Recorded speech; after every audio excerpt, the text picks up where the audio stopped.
Hi, and welcome back. Now let's talk about the modal verb must.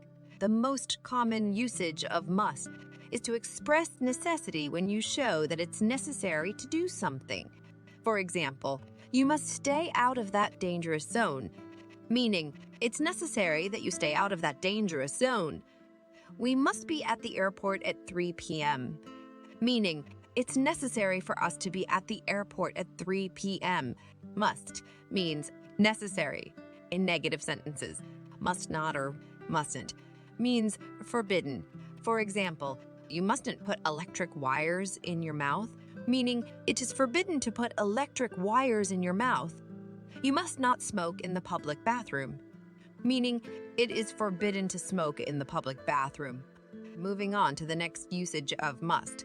Assuming that something is true when you have enough evidence that something is true. For example, look at that blizzard.